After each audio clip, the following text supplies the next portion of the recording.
Hey guys, so yun guys, ito lang yung akong ginagamit guys.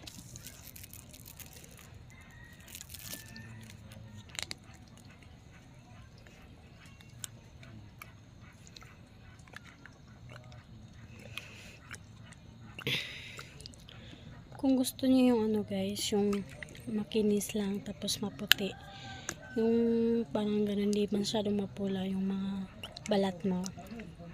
Ito yan guys, ito yung sagot.